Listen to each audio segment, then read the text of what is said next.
Welcome to another recording. This is for Edexcel Higher Paper, June 2012, and it's paper 2. I've written the answers. I've started getting the habit of doing in pencil first of all, so it's a bit quicker for me to go through. Unfortunately this time I did it on the train, so it's not as faint as it normally is, so unfortunately a few of the questions you can read the answers before I've actually done the question, but I'll still go through it anyway. It's also quite late at night I'm recording this, so I do apologise for any mistakes I make or have made as I've been going through it. Okay, usual thing, don't try and answer the formula page. You may want to come back to use some of those in a minute, and certainly having had a quick look through it, there are a couple of these formulas we will be using. Okay then, question 1. First of all, answer all questions, write your answers in the spaces provided. That's just the normal run-of-the-mill stuff. And also you must write down stages in your working. That's where you're going to get your workings marked. Right, question 1. Work out the size of the angle marked X. We've got two parallel lines here. So I'm going to be looking at alternate and corresponding angles, and angles on a straight line perhaps. Work out the size of the angle marked X. There it is. Give reasons for your answer. Okay. Well, looking at it quickly, I can see that that angle there and this one here will be the same, they're corresponding angles. So once I've worked that one out, I can know what that one is. If that's 47, that would be 180 take 47. 180 take 47 is 133. Therefore, that angle there is 133. Well, I've done it, I've now got to explain it. So the first thing I'm going to do is mark that angle in there. I'm going to write down that angle GED is going to be equal to 180 minus 47 degrees, which equals 133 degrees. So I can write 133 degrees in there. And the reason, really important, angles on straight line sum to 180 degrees. Okay, that's the first bit. I then need to say that angle X and angle E will be the same.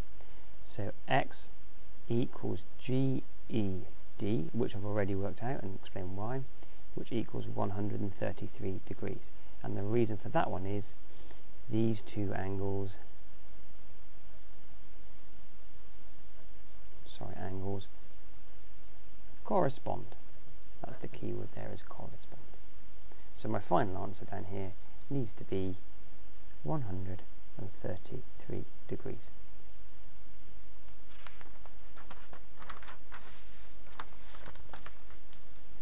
Okay. Use your calculator to work out that calculation there. I'm not going to, actually I'm going to do it quickly for you. Always use the fraction button. Turn it on first of all, always help. Use the fraction button, now type in the top 38.5 times 14.2, then scroll down to use the bottom bit, 18.4 minus 5.9 equals. Now, got that as a fraction, they say we must give it as a decimal, therefore SD, insert a decimal, 43.736, 43.736. Need to write it over there, sorry, 43.736.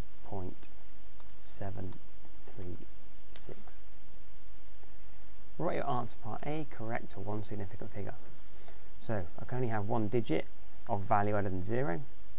So I want to chop it off there. So it's either going to be 40 or 50. Clearly that's nearer to 40.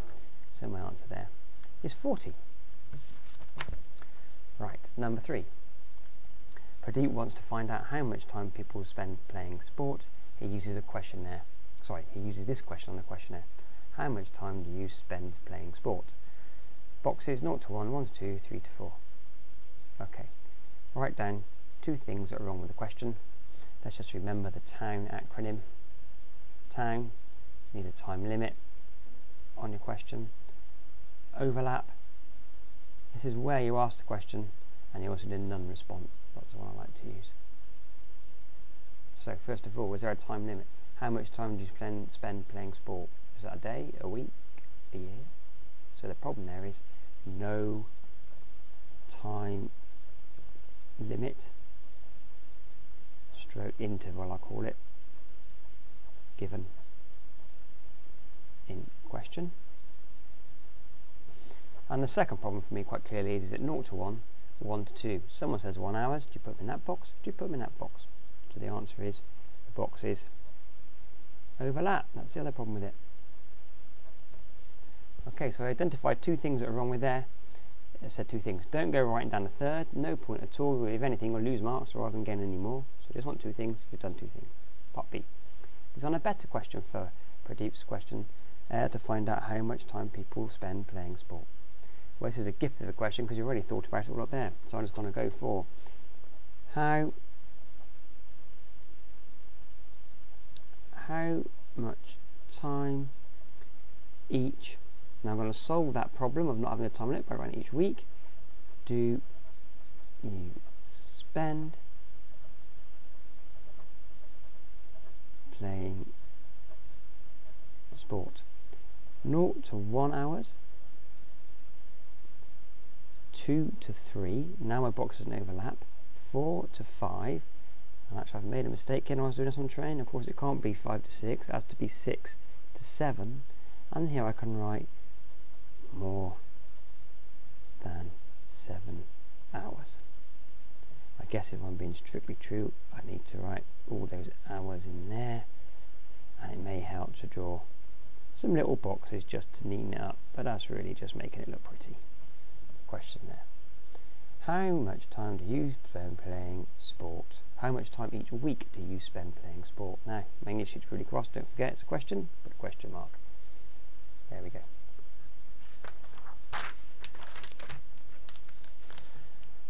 On the grid, draw the graph y equals 3x minus 2 for values of x from minus 3 to 4. Okay, two ways to do this. You can do your x, y table when x is minus 1, 2, 3, sorry, minus 1, 0, 1, 2, 3. Find my y value. Start from the end here, it's normally easier. 3 3s are 9, take 2. Had a bit of a blip there, the computer stopped recording, so hopefully you heard that was 7. I'll now carry on. 2 3s are 6. Take the 2, it's going to be 4. 1 3 is 3. Take the 2 is going to be 1. 0 3s are 0. Take the 2 is minus 2.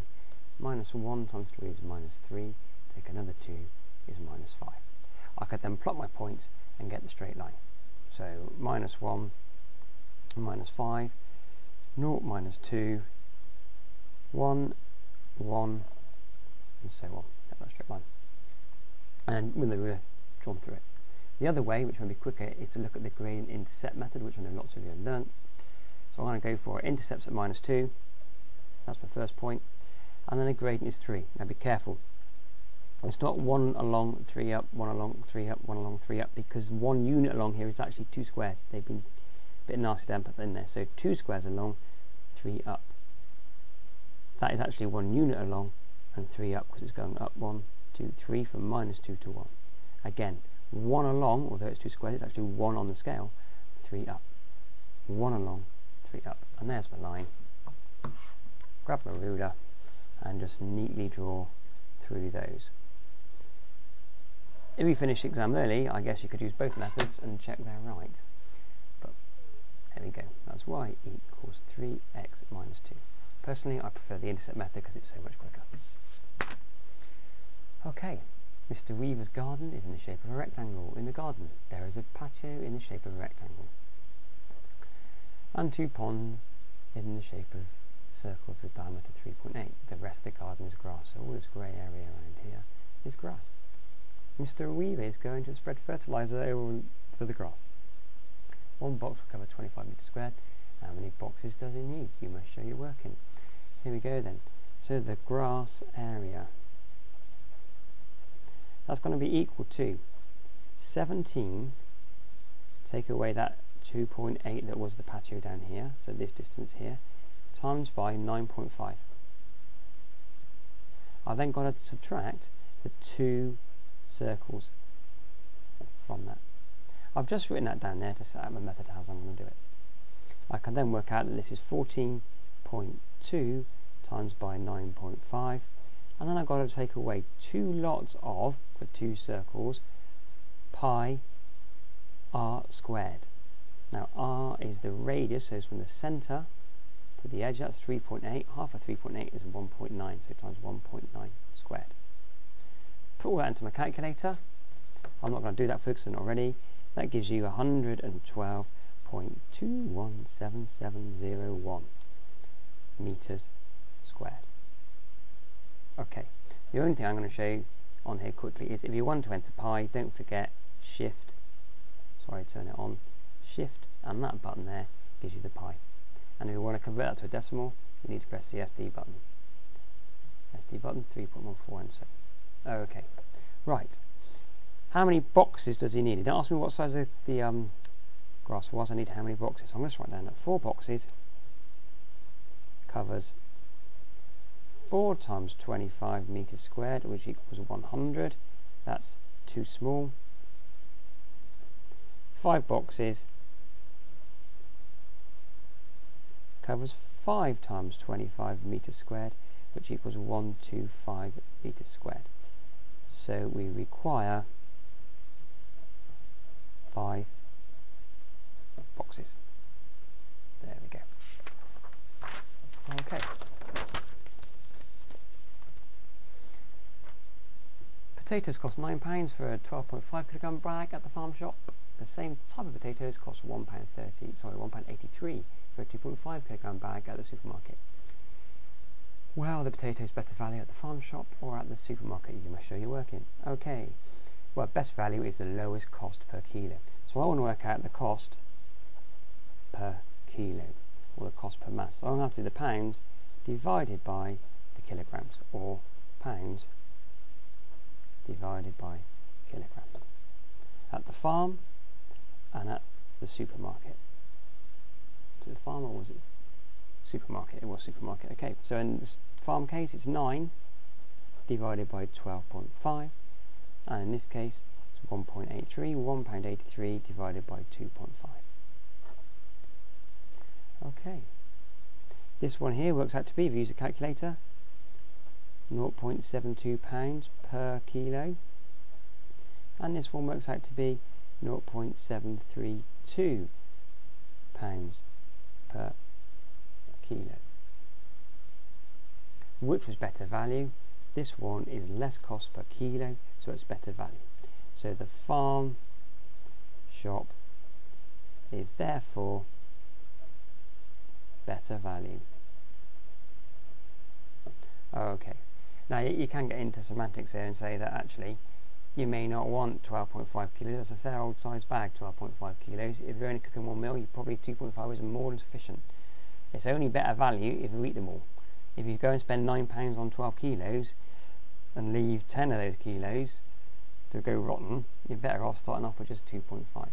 However, the exam board don't care about that. That's like proper maths. The exam board just want you to come up with the cheapest value ones, and by which they mean no matter how many you use, which works out to be the least cost for the prices they've given you. Okay.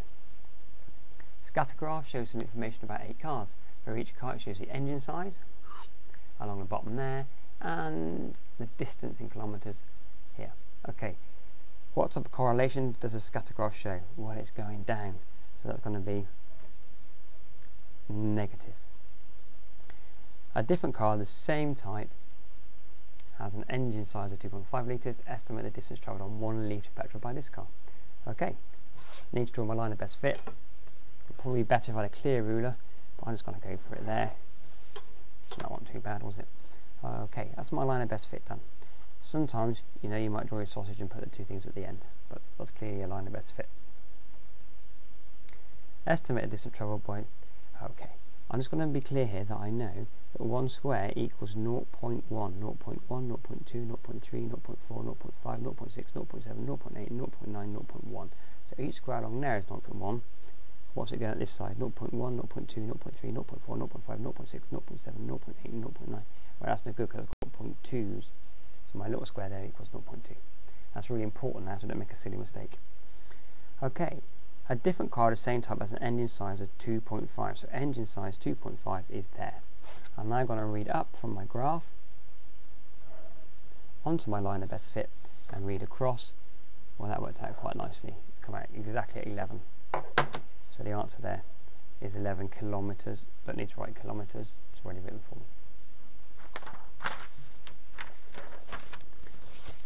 Okay, rotate triangle A 90 degrees, just a tracing paper there, 90 degrees clockwise, centre O.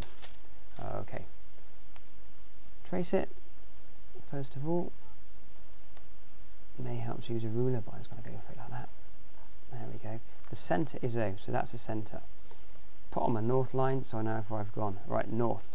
It's going 90 degrees clockwise. 90 degrees clockwise from north to east, so I've got to spin that around until it hits east. Let's go for that. Spin it around until it hits east. There we go, it's going to be there. Slip the pen underneath, mark off those points roughly, and then we can just draw it around nice and neatly. Of course, you should be using a ruler. I'm trying to keep it clear for you to see. Just a little bit of shading. Nice bit of shading there to show clearly where it is. Job done. Enlarge triangle B by a scale factor of 3, centre 1, 2. So the centre's 1, 2. Oh look, they've even put a cross in there for me. That's nice. Okay. Right, this bottom corner. I go from my centre along 2 squares. The scale factor is 3, so I'm going to need to go along 6 squares because 2 3s are 6. 2, 4, 6. This point here is already 4 squares. 4 times 3 is 12, so I need 12 squares along. 4, 8, 12. This final corner here, that is 2 squares along, 3 squares up. 2 squares along, 3 squares up. Double 2 is 6, so I need to be 6 squares along, and instead of 3 squares up, I need to be 9 up, which is there. Again, you should be using your ruler. I'm just going to try and do it as best as I can freehand, so that you're able to see quickly and clearly where it should be. There we go. Always shade it in the exam, so when it's photocopied, it's easy for the examiner to see where it is. Okay. I've helped a few people with this question already, and a lot of people seem to be struggling. Linda's going on holiday to Czech Republic. She needs to change some money into Corona. She can only change her money into 100 Corona notes. That basically means when she changes her money, the smallest denomination, the smallest coin or note if you like, is 100 Corona. So she can't get an exact amount of Corona, only to the nearest 100. Linda only wants to change up £200 into Corona. She wants as many Corona as possible in 100 Corona notes. The exchange rate is 1 Corona is 1 pound is 25.82 Corona. How many 100 Corona notes does she get? Well, let's not worry too much about how many notes. Let's just work out the amount first of all she's going to get. So, to go from pounds through to Corona, we've got to times by 25.82 because each pound is worth 25 Corona. So we can draw like a little flow diagram there. Quite simple. This is my pounds. I put them in, and out come my Corona. So if I put in 200, I need to then times that by 25.82, and that will tell me how many Corona. So on my calculator, 200 times 25.82, 5164. So I get 5,164 Corona back. The problem is, they can't give me that 64, they can only go in 100 Corona notes. So I can only look at the hundreds column. So the maximum they can give me is 1500. They could be really generous and give me a bit for free and give me 5200, but I don't think they will. So 5100 is the amount she's going to give me. She's got 100 Corona notes to pay with. How many of those will I need? Well, 100 and then all those 50 there, so it'll be 51. Effectively, I'm rounding the number off there. So it'll be 51 Corona notes. I'm just going to write Corona notes there. Okay. M is an integer such that M is greater than, notice just the greater than sign, -2, but less than or equal to, a little bit underneath, 3. Write down all the possible values of M. It's worth 2 marks. I think this is a gift of a question for 2 marks. So we could have -2, -1, 0, 1, 2, 3. That's a number is specified in the range. We're now going to check the signs. -2. can we have minus 2? M has got to be bigger than minus 2, so we can't actually have the minus 2. Can we have the 3? M has got to be less than 3, well all these numbers are less than 3, or it can be equal to it, that little bit underneath there. So yeah, we can have that one. So what are my numbers? Minus 1, 0, 1, 2 and 3. What a lovely question. Okay, solve 7x minus 9 is less than or equal to 3x plus 4. The way I like to do this, as you probably know by now, is just change that sign to an equal sign. So I'm going to have 7x minus 9 equals 3x plus 4. And I'm just going to go through and solve it like an equation. I've got the most x's on this side already, so I'm going to add 9 onto that side and add 9 onto that side. That leaves me with 7x equal to 3x plus 13. And I'm going to remove this 3x from this side, so I must take 3x from that side. That leaves me 4x is equivalent to 13. There we go. And I'm just going to rewrite that as x equals 13 over 4. Or, how many falls in 13? Well, 3 fours are 12, and then the 1 left over. So 3 1/4. So x here says equal to that. Don't forget at the start we changed the sign from that less than to be equal to. We found out that to be equal it has to be 3 1/4. So to be less, it's going to have to be less than 3 1/4. So I just changed that sign back to the less than sign like that, which I'm going to write over here. So I did have, my answer was x is 13 over 4. I can now change that to x is less than 13 over 4. Probably best to write that 13 over 4 is 3 1/4. So my final answer over here is going to be x has got to be less than 3 1/4. There we go.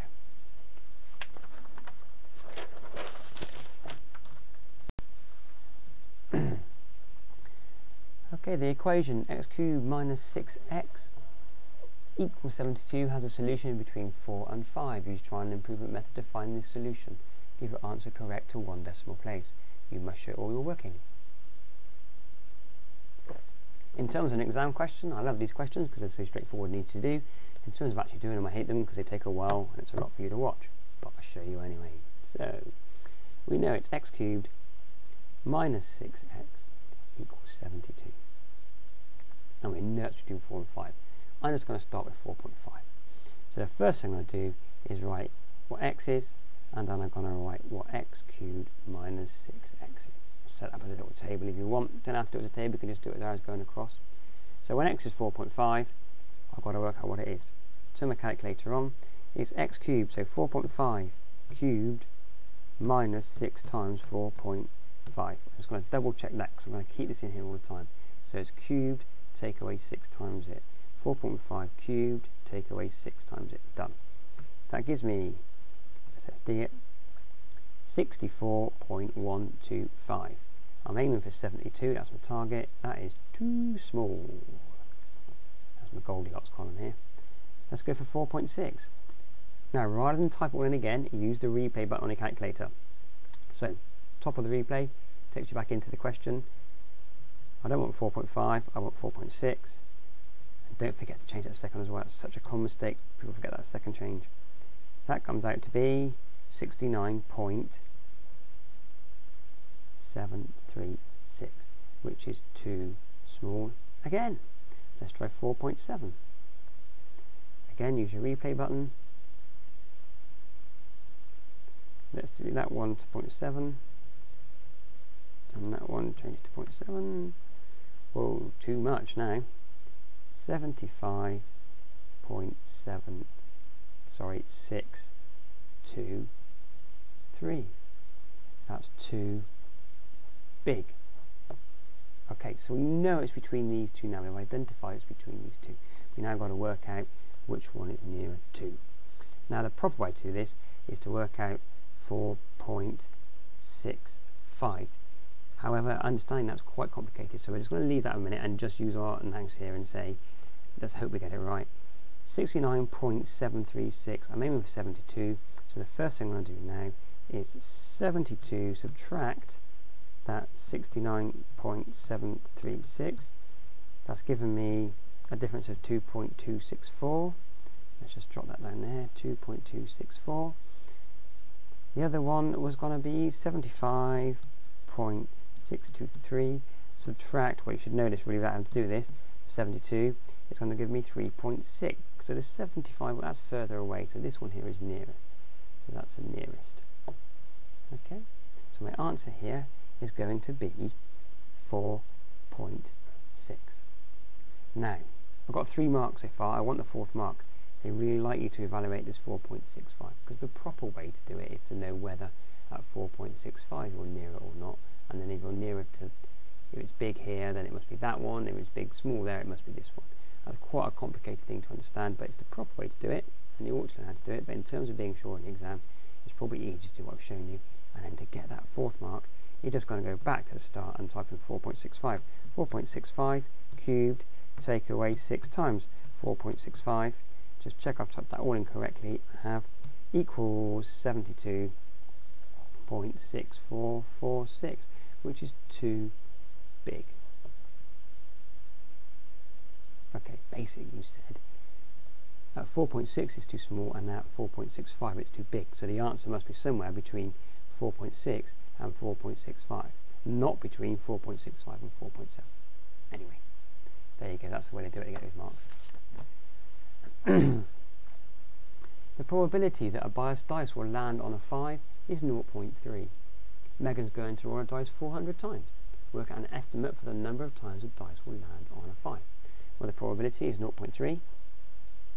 She does the experiment 400 times. So 0.3 of the time, or 30% of the time, it's going to come up that answer. What's 30% of 400, or what is 0.3 of 400 on a calculator? 0.3 times 400, 120. Answer 120. That was a really quick 2 marks. Love that question. Okay. Bob asked 40 friends how many minutes they took to get to work, information about the results, work out an estimate for the mean time taken.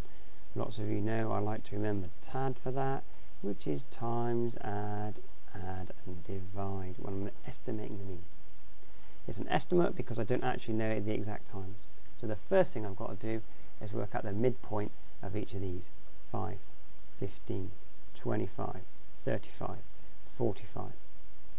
That's my midpoint done. Right, now for my times. 3 5s are 15. 15 8s are 120. 25 times 11 is 275. 35 times 9, 315. 45 times 9, 405. That's my times and done. Now add up. 1130. Okay, you just type any calculator. I've cheated and done it for you first, so it didn't take so long for you to watch. But type any calculator. Total frequency, sorry, that's one add. Total frequency, add those up, it comes to 40. You can also verify that because we asked 40 friends. 40. Add. Now I'm going to divide. 1130 divided by 40. Maybe you think it's 40 divided by that, but let's try this around first of all. If we do that, you get 28.25. The answer is 28.25. Where would that fit in a table? 28.25 would be in this group here. There's just as many below as there are above. That's probably about right. I reckon 28.25 is a very good answer. Write it in the box down there. Don't forget, times, add, divide. Estimate the mean from a table. Table, add. TAD.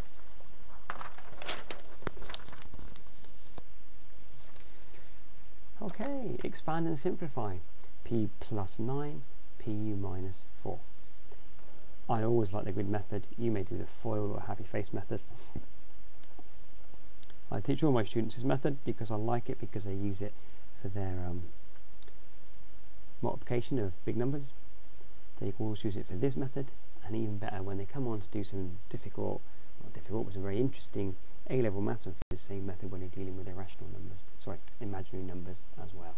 So, p squared plus 9p minus 4p, 4 9s are 36, plus times a minus is a minus, so minus 36. Let's write that out to be sure I get the first mark. It's 2 marks here, it's not a photocopy error, but it's 2 marks. So p squared plus 9p minus 4p minus 36. That's my 1 mark got. Simplify for the second. P squared, 9p take 4p is 5p, plus 5p minus 36.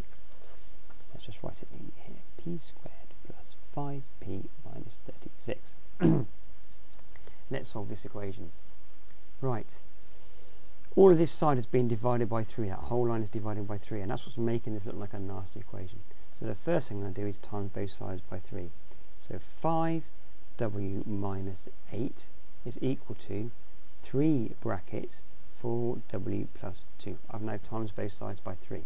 The 3 on this side is cancelled with that one there, and I've now got my 3 in front of the bracket for this side. Let's rewrite what I've got. 3 4s are 12, 2 3s are 6.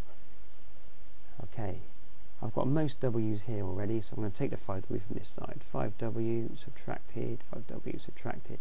Leaves with negative 8 equals 12 take 5 is 7w plus 6. Okay, I don't want that number there, so I'm going to subtract the 6, subtract the 6. That leaves me with minus 14 equals 7w. Therefore, w equals negative 14 divided by 7, which is negative 2. W equals negative 2. 3 marks. That's quite an easy 3 marks. Okay, factorise. Need 2 brackets. And all I can say here, you've got to learn, this is the difference of 2 squares. That's a square number, that's a square number. Square root of 49 is 7, so 7, 7, and of course my x. It's a difference, so it's a plus and a minus. That works because you get x squared, plus your 7x, minus your 7x, then 7 times minus 7 is minus 49. Okay, simplify. 9x, that's an 8 there. Actually, what I'll do, I'll rewrite here so you can actually read it. 9x, 8, y, 3, all to the power a half. Okay, so for the rules of indices, this is to the power, so I'm going to be timesing these indices here. Well, the square root of 9, or 9 to the half, would be 3. X to the half, x to the 8 to the half, sorry, is 4, and y to the 3 over 2. There we go. I'm not going to copy that, I say I'm going to copy it out. It's 3x, 4, y to the 3 over 2. Okay, Henry is thinking about having a water meter. These are 2 ways he can pay for the water he uses. That's written out there, that's written out there. Henry uses an average of 180 litres of water each day. He wants to pay as little as possible for the water he uses, should he have a meter. Well, first of all, in a year it costs him £107 for whatever he uses without no water meter. So all we've got to do now is work out how much it cost him for a year using this one. Alright, well I hope you know that a year is 365 days. So he's using 180 litres each day. So 180 times by the 365 on the calculator will give you 65700. That's how many litres he's using. You've got to work it out in cubic meters because that is how the charge is accounted for every cubic meter. So that's how many litres. It tells you here 1 cubic metre is 1,000 litres. So I've got to divide that number there by 1,000. So that is equivalent to 65.7 metres cubed. The cost per metre cubed is 91.22p. Be really careful here, it's 91.22p, not £91.22. So I need that 65.7 times by the, now I'm going to keep it in pounds as this answer here was in pounds, so that would be 0.9122. And if we do that on the calculator, you'll get £59.93,154 and so on. That's the cost per litre, but there's also the standing, the initial charge. So to that I've got to add on my 28.2 or £28.20. If I do that calculation again on the calculator, I will come up with £88.13. That number is less than that 107, so clearly he should be using this method, which is the water meter. He should use a water meter. I'm going to put, maybe it's get a water meter, don't really matter, does it? There we go.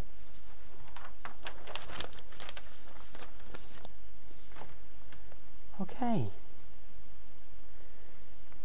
LMN is a right angle triangle. MN is 9.6, 9.6, LM is 6.4. Calculate the size of this angle here. Okay. Well, you may want to use your right angle trigonometry, SOHCAHTOA, for that one. However, I've come around now just to use it as sine rule all the time for these questions. So, first of all, I want to calculate the size of the angle marked X. What I have got is this right angle here, and I've also got that 9.6, so I've got a pair of opposite sides. I've also got a pair of opposite sides here, so I can find out what angle Y would be. I'm going to call that angle Y there. Now, that's quite useful because once I've found Y, I know what X is, because if that's 90 out of my 180 for a whole triangle, X and Y I've got to add up also to 90. So all I've done when I find Y is I can take that from 90 and that'll find me X. But they also make a pair, so I can use a sine rule. So sine A over A is equal to sine B over B. Notice, because I'm finding an angle, I'm starting with the sine A version on the top. Not A over sine A equals B over sine B. I've started with sine A over A equals sine B over B. So sine of 90 degrees over 9.6 is equal to the sine of Y over 6.4. Just type that into my calculator, use the fraction button there. So the first one is sine of 90, now I know that's 1, but we shan't worry about that for now, divided by 9.6 equals that number there, 0.10, and that's equal to sine Y divided by 6.4. So I now need to times that number by 6.4. So I'm going to times 6.4 equals 2/3. So 2/3 is equal to sine of Y. To find out what Y is, I'm going to have to do inverse sine of 2/3. So shift sin, and I'll just use that answer button down there, save me typing 2/3 back in, 41.81. So Y equals 48.81. I need to find out what X is. So what I need to do now is do you know what, I've done that wrong. How silly was that? I haven't really got it wrong, I've just copied it wrong off there. Y equals 41.81. I wrote 48.81. 41.81. I now need to subtract that from 90. So 90 subtract the previous answer, again use the answer button, equals 48.189. So X equals 48.189. Answer correct to 1 decimal place, so I want to chop it off there, that would round it up to 2. So 48.2 is my answer. Don't forget the degree sign. Just that last little step there, I didn't make it clear, sorry. That 41.8 was what Y was. I worked that one out. When I know what Y is, I know together they've got to add up, or these two have got to add up to 180. So you can then go back round and work out that that must be 48.189. Round it up to 48.2. Okay, number 17. Liam invests 6,200 for 3 years in a savings account. He gets 2.5% per annum compound interest. That means it's worked out year after year and keeps accruing. How much money will Liam have in his savings account in year 3? We just need to use that basic equation, which is the original investment, the original, times by the multiplier, in this case 1.025, because it's 2.5%. The 1 means it's an increase, the 100% add the extra to the power of the number of increments you're doing. In this case it was 3 years. Type that in the calculator. 6200 times 1.025 to the power 3. Now you could just use an x cubed button, which would be an absolutely fine way to do it. But just in case they're going to give you a question where it would say to 5 years, don't forget you've got this nifty little button here, which lets you choose to any power x. So in this case, you hit that one, and because it was 3 years, it will type a 3 in there. Like I said, you could have used the cube button because we know it's 3. That's just to show you, had it been 5 years or 10 years, you could have been using that button too. There comes my answer, 6,676 pounds and 72p. Okay, let's rewrite that there. £6,676.72p. Sorry, I've written it down there. Okie dokie. Right. Okay, I haven't done many of them from here. I didn't do this question. This is when I got squashed on the train, so I stopped doing it. The diagram shows the quadrilateral ABCD. ABCD. AB is 16, AD is 12, angle BCD is 40. Calculate the length of CD. Well, that's 40. I could work out what that angle there is as well. That's going to be 50. 50 and 40 is 90. And then 90 there would add up to 180. Here's the quadrilateral. They haven't said that these two sides are parallel. Right, okay. I've got all three angles in that triangle. That's useful, but what I don't have is a single side. Without a single side, I have no idea how big that triangle is. However, if I could find any one of those sides, I could solve the whole triangle. That means find out every length of the triangle. I actually only need this one. But when I look at this one, I've got two sides there and a right angle triangle. Good old friend Pythagoras. So, to work out BD is equal to, right, that's going to be 16 squared, that's going to be 12 squared. So I need to do 16 squared, 12 squared, and then subtract them. So 16 squared, subtract, actually I'll do it for you slowly, 16 squared is 256, 12 squared is 144, so it's 256 minus 144 equals 112. So I want to write 256 minus 112 equals, 144 equals 112. So BD equals the square root of 112, which equals, let's do it on the calculator, square root of the previous answer is 4 root 7. I'll leave it as 4 root 7 because that's dead accurate. I will just over here though, hold on, let's just clear that. Can I have a previous answer? 4 root 7, SD it. That's 10.583. The reason I've done that just quickly there is to see if it's reasonable. 10, that's 16, that's 12, that's 12 and 12. 10's a reasonable answer to go in there. So I'm happy with that. Right, I've now got my new triangle. I'm going to rewrite it down over here so we can see what it is clearly. You needn't do this in the exam if you don't want to. I always think it's a good idea. That's C, that's B, that's D, I know that's 50, I know that one's 40, I know that there is 90 degrees, and now I know that this length is 4 root 7, or if you wanted to write in 10.583. Okay, I've got to find CD, or DC. Correct 3 significant figures. Right, I've got a side, and a angle pair there, and that can be paired with that. So again, this time I'm looking for a side, so I can use, A over sine A is equal to B over sine B. Right, the ones I know is this pair here, so I'm going to say 4 root 7 divided by sine of 40 is equal to this length divided by the sine of 90. Okay. Here we go then. Simply on the calculator, fraction button, 4 root 7 divided by, could you see how I got stuck there? I need to press the little arrow to get out. Divided by the sine of 40, close brackets, that equals 16.46. I then got to times that by the sine of 90, so that's 16.4642 B over the sine of 90 degrees, times by the sine of 90 degrees would get me B alone. So times the sine of 90, where the sine of 90 is 1, so it's going to come out the same, 16.46. 16 point, now just go steady here, correct to 3 significant figures. So 16 point, let's write the actual answer there, 464, 1, 2, 3, chop it off there. That's got to round up, 16.5 centimetres. Notice there, problem solving type question.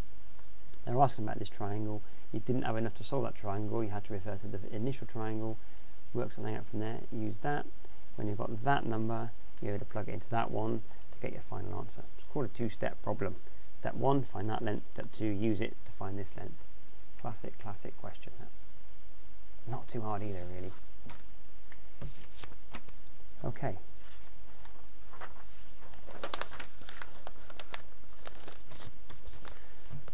Question number 19. Find a value of p. Give your answer in standard form correct to two significant figures. Right, here we go then. P squared equals x minus y divided by xy. Okay, we've got to find a value of p. So when we get our answer, we're going to square root it. I could type it and do the square root of all of that, but I'm not. I'm going to do it then get the square root. Here we go then. So x, 8.5 times 10 to the power 9. I'm just going to show you something there. Let's try that again. 8.5 times 10 to the 9. That's how it does it, okay. Minus 4 times. See, that was what I was going to show you the mistake. You mustn't press times. Start again. 8.5. The times 10 is written on there. Sorry, the times 10 is written on there for you. So just do times 10 to the 9. Then we're going to do subtract 4 times 10 to the 8. Now the problem I've got, I haven't got my fraction sorted out here. I need a fraction. So I'm going to start again. I did that on purpose to show you how not to make a mistake. So get organised from the start. You want a fraction. Hit the fraction button. Now type in x. 8.5 times 10 to the 9. Subtract 4 times 10 to the 8. All divided by, I've scrolled down there, 8.5 times 10 to the 9 times by 4 times 10 to the 8. All there. Now we're just going to press equals. 2.382 times 10 to the minus 9. That's what p squared equals. I'm just going to write it down for me in a minute. P squared is equal to 2.3823. I'm going to stop there. Times 10 to the minus 9. That's what p squared is. So I've now got to square root my answer. So square root, hit the square root button, answer equals 4.8809 times 10 to the minus 5. Answer was two significant figures, 1, 2, so 4.9 times 10 to the minus 5. I hope I've done that right. I think I have. Okay. Make t the subject of the formula. That means I want to end something goes t equals. That means I'll get t by itself. First thing to do is t is involved in a bracket on this side, and I've also got it on that side. So I've got to do some manipulating to get all the t's on either side, not all, or on one side, not on both sides. Doesn't matter whether I go left or right. First thing, expand the bracket. So 2d minus 2t times that bracket out is equal to 4t plus 7. I've got most t's on this side. I've got 4 here, but a negative 2 there. So I'm going to cancel out those negative 2 by adding 2t. Add 2t. That gives me 2d equals 6t plus 7. Still got a t there. That's good. I don't want that 7. I'm aiming just for t's by themselves. So take that 7. Subtract 7. Must take 7. 2d take the 7 is equal to 6t. Still got 6t, I only want 1t, let's divide by 6. 2d minus 7 divided by 6 will be equal to t. So my final answer, t equals 2d minus 7 all divided by 6. 2d minus 7 all divided by 6. There we go. Okay. Prove that 3m plus 3 squared, 2m plus 3 squared minus 2n minus 3 squared is a multiple of 8 for all positive integer values of a. Right, you may get all worried about the proof, about the multiples of 8. Basically, that's a damn complicated thing. You're going to need just to simplify it. So let's do some work on simplifying that first of all. See where we get, and then we'll worry about some proof and the multiple of 8. Worth 3 marks this question. We must get a mark for just simplifying this, even we don't even get further at proving it. So, this is a bracket square. So I'm going to go back to using as I always like to use, good old grid method. As I said earlier on, I like it because you can use it everywhere. Simple multiplication, but also when you get on to do your imaginary numbers, when you do any further maths. 4n squared, 6n, another 6n, and 9. That's that first bracket. I'm not going to do this one.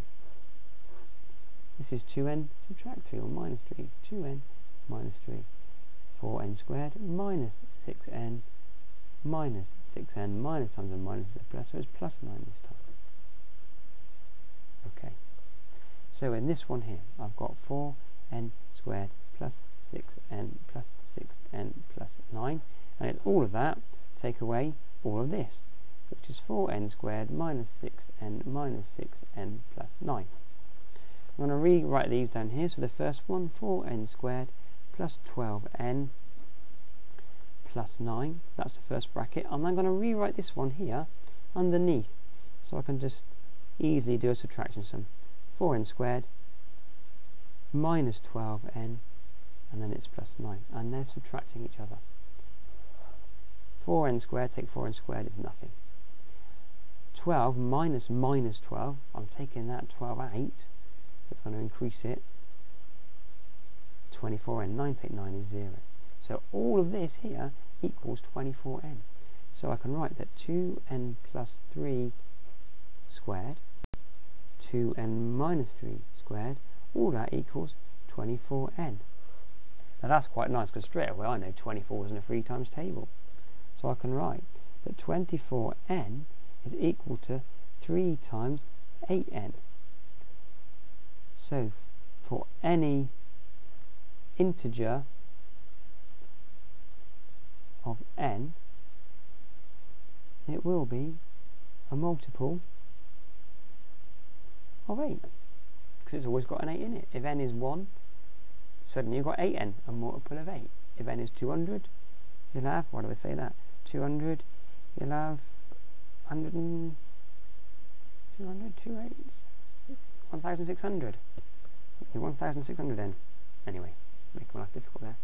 That's what it needs to be.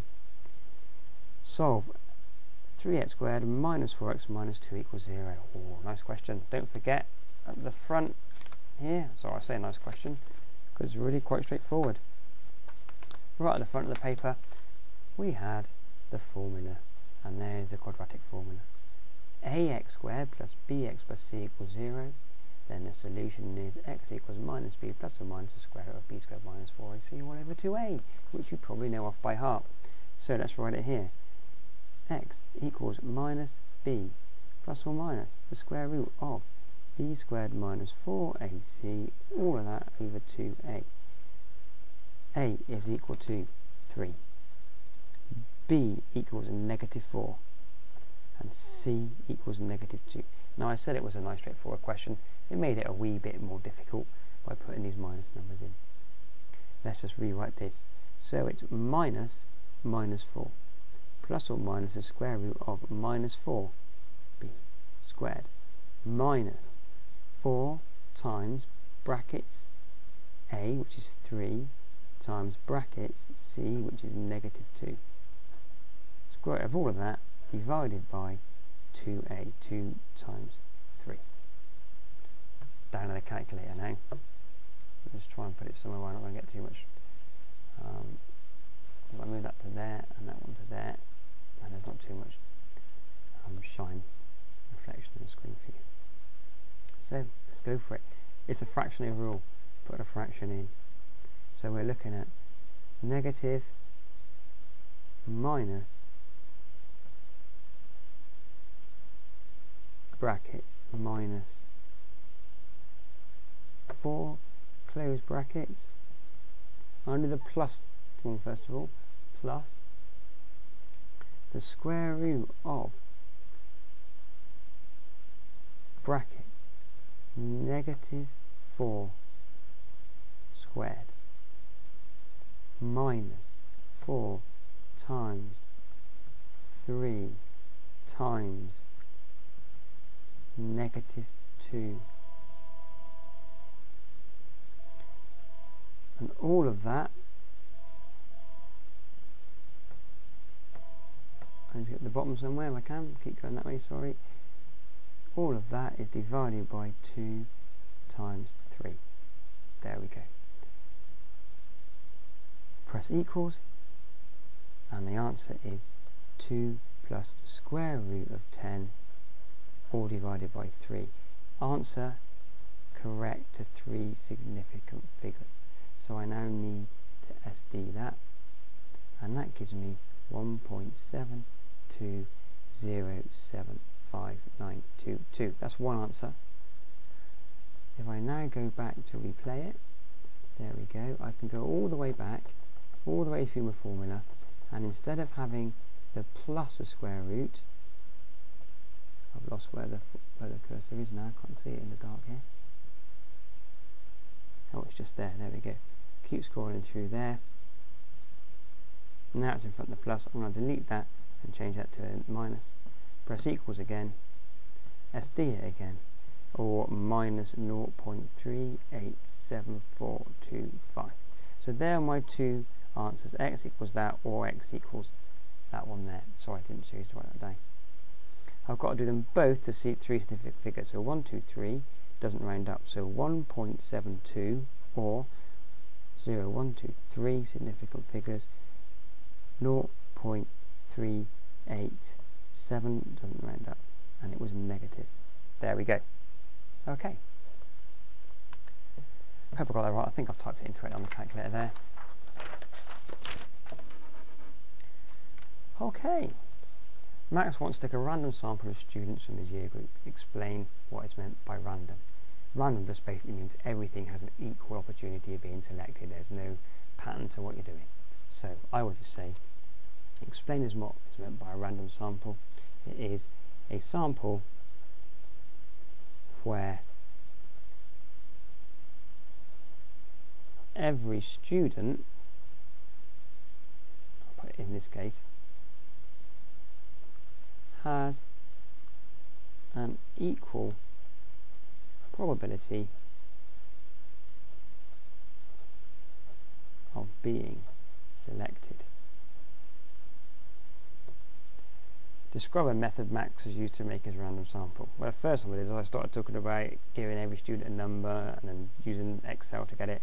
Actually, the easiest thing of all is write each student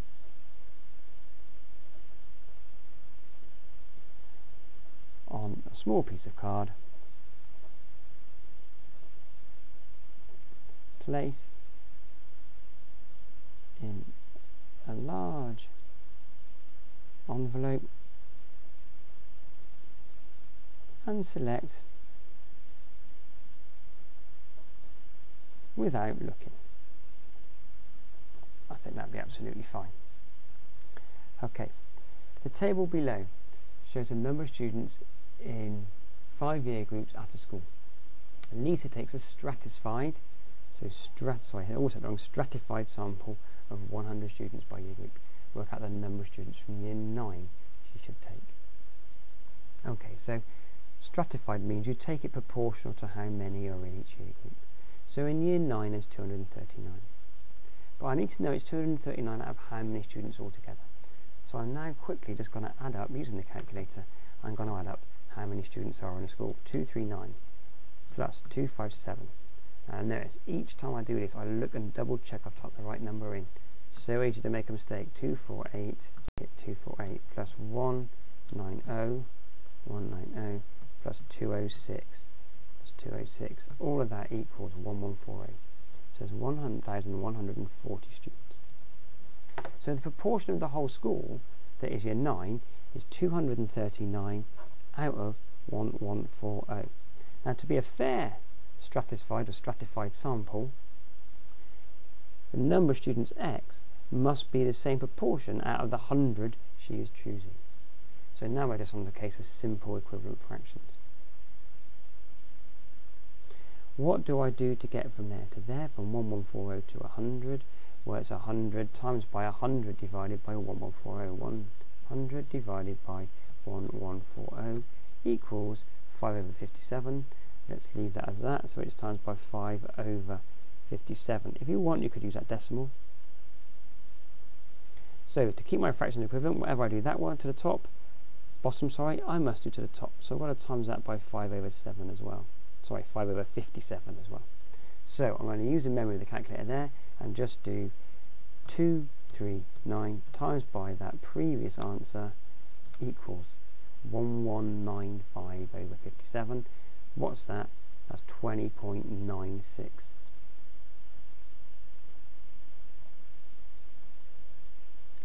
6 students, so I would say 21 students. Now I'm just going to see if that makes sense. I've got 1,000 people there, just over 1,000 people, and they're relatively equal size groups, not exactly. So a fifth of 1,000 would be fifth of the 1,000 would be 200. So I'm looking to be about a fifth of 100, which is 20-ish. So I'm happy with 21. That's quite nice. There we go. Oh, sorry. Just need to write down the bottom there. Put my answer in. 21 students. Okay, not many more to go. Right, ABC is a triangle, AB 8.7. Calculate the area of triangle ABC. Give your answer correct to 3 significant figures.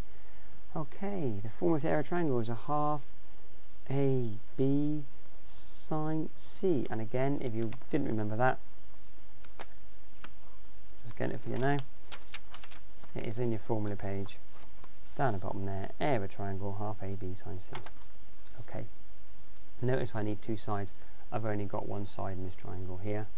I've got 2 angles, 64, 49, so that one there is going to be 67 degrees. That's a bit of extra help there. I still need 2 sides to be able to do that, so I'm just going to find another side using the sine rule. So I'm going to just say, to start with, over here, A over sine A equals B over sine B. I need a pair of angles. Let's find this side here, shall I? So 8.7, actually let's not do it properly, let's call it, they call that ABC, so let's use their formula properly. So A, I don't know, so that's my missing distance over the sine of 67 is equal to B, don't know what that is, so I can't use that one, so I have to go for C, which is going to be 8.7 over the sine of 64. Just in case you got a bit confused there, that's my first pair. I always like to talk about the pairs, and that's my second pair there. First pair, second pair. I'm now going to type that into my calculator. So 8.7, sorry, do it that way, 8.7 over the sine of 64. That equals 9.67. I've got to times that by the sine of 67 to get A by itself, times by the sine of 67. That equals 8.9. So A equals 8.91. So this side here is 8.91. Okay, so that's my 2 sides there, and that's my angle. I'm just going to get a highlighter and make that clear. So I'm now going to completely forget this. I've written here the labelling. I'm going to do a half AB sine C. So the 2 sides I've got are A and B. So let's call that one now A, that side A, and that side B. Doesn't really matter what it is. If that side A and that side B, that will be making that B, that will be making that A. So therefore this angle here must be C. So I now know that that's the angle I need. So using the orange, half AB sine C. So I need a half A, 8.91, times B, sorry, I should have said 8.7 there, never mind, 8.7, I've done B times A, 8.7 times the sine of 49 degrees. Calculator out, there it is, 8.91 times 8.7 times the sine of 49, all of that comes to 58.58, but I need half of it, so divide it by 2, that gives me 29, so the area equals 29.2519, correct to 3 sig fig, 1, 2, 3, that's going to round up, 29.3 in centimetres squared, 29.3 centimetres squared.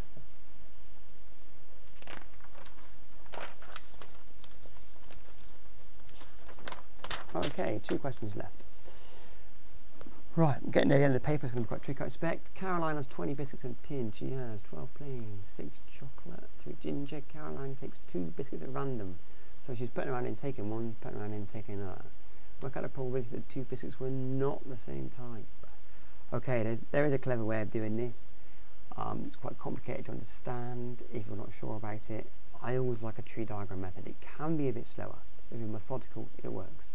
We're near the end of the paper. If you've got this far, you're probably doing very well. If you understand how to do this without a tree diagram, crack on, do it your own way.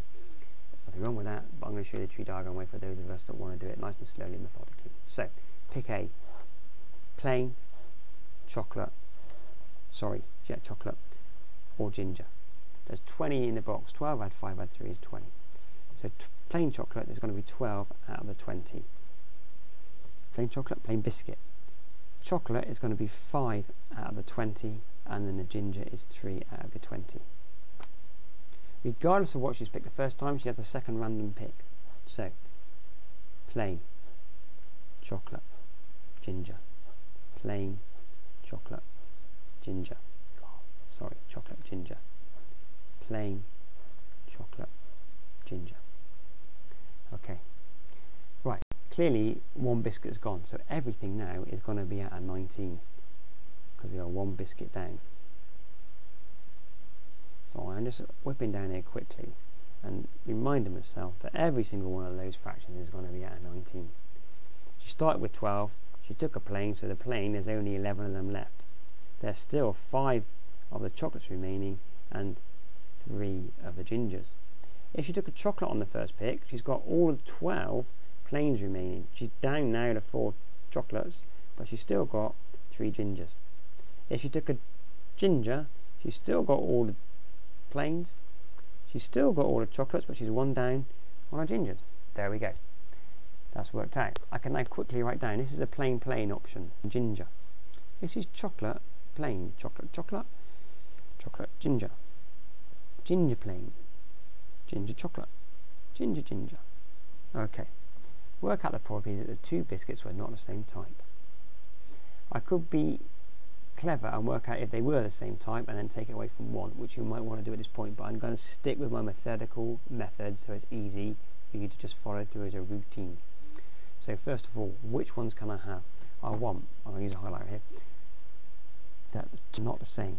So I can't have PP, I can have PC, they're different, PG is different, CP is different, CC is the same, can't have that, CG I can have, GP I can have, GC I can have, the GGs I can't. There we go. So I've now got to work out the probability of all of these, then add them up. So this one is 12 over 20 times 5 over 19. I could use my calculator, fraction button, 12 divided by 20 times that by fraction 5 over 19. That all comes to 3 over 19. Now, that's one way to do it using the calculator. However, I'm going to do a slightly different way there. Every single one of these calculations is going to be 20 times 19 on the bottom, 20 times 19, 20 times 19. So I'm just going to work out what 20 times 19 is.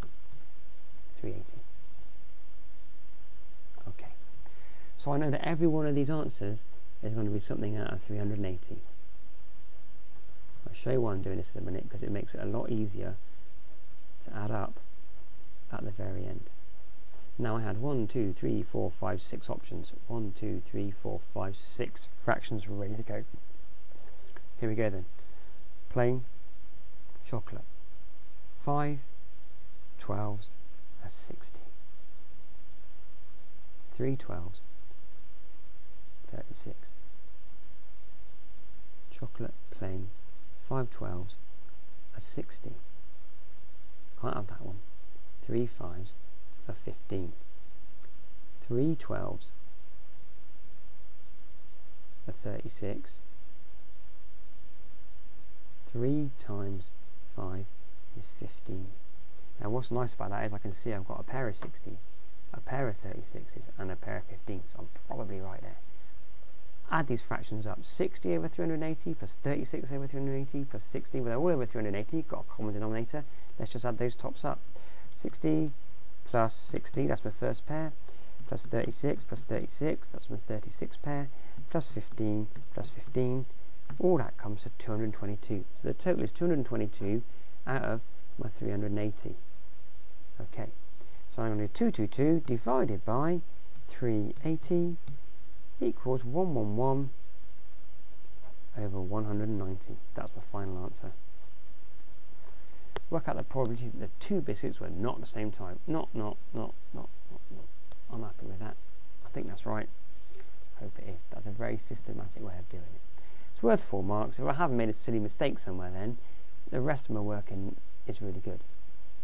Okay, I'm just going to write some equals there so it's very clear for the examiner to see I've done it. Add up. I could do a big thing there and just write a plus so we can see I've added them up maybe. So then he knows the method I've been using there. Could put an equals sign there. There you go.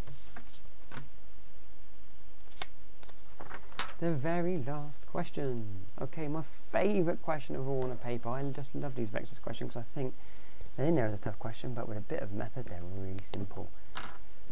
Okay, I've got vector A. I know what vector A is, so let's colour it in. I know what vector B is. Let's colour it in. Now I can only walk along the things that I have coloured. Find A to B in terms of A and B. I've got to get from A to B. I can't walk along here because it's no man's land. It's not coloured in. I can, however, walk along the green and out along the orange. So A to B is backwards along A, so minus A, then B, plus B, which is the same as B minus A. There we go. 1 mark. It's the last question on the paper, and you got the first mark. Well done. Okay. P is the point on AB such that A to P to P to B is 3 to 1. So that's 3 to 1. So the total units along there is 4. That's really crucial. We'll see in a minute why. Find O to P in terms of A and B. Now what I didn't do a minute ago was I worked out what A to B was. I now know what A to B is. A to B, I can do A to B is B minus A. So I can also go along there. I've now got to get from O to P. I've got to get from there to there. I should probably have put a little arrow on there as well, like that, so I know I can go that way. So I know that this yellow is going along there. I've got to get up. So obviously O to P, best to go along there and up there. Let's write that out so the examiner knows what I've done. O to P equals O to A plus A to P, which is my green, plus a bit of my yellow. Let's just leave it at that. So O to A is A. A to P is sum of B minus A. I'm sorry, it looks like I've got an equal there because I've been writing that too often there. That there should just be B minus A. I obviously made a mistake when I was pointing to it. Just do that so it's really clear for you. Okay, plus, now it's not the whole of B minus A, it's not that whole distance, it's 3 of the 4 parts, so it's 3/4 of the way. Now it's just algebra. That equals A plus 3/4 B, I'm timesing that out, minus 3/4 A, I'm timesing that out. Now some simplifying. I've got a whole A there, take away 3/4 of an A, that's going to be a quarter A plus 3/4 B. I think you'll get away with that being its simplest form. However, I always like just to neaten it up by factorising that quarter, just like that. A times a quarter is a quarter A, 3 times a quarter is 3/4 B. There we go, job done. So in there, I'm going to write equals a quarter A plus 3B. What a lovely way to finish a paper. Hope that's been useful to you. And I hope I've not made too many mistakes there. It is very late tonight. Started far too late. It's been a very busy week. I do hope I've not made too many mistakes on that. Okay, thank you very much for listening. Try and record the rest of the series. As I said, with number 3, I hope I'm going to make it to 10. We've made it to 4. Good night.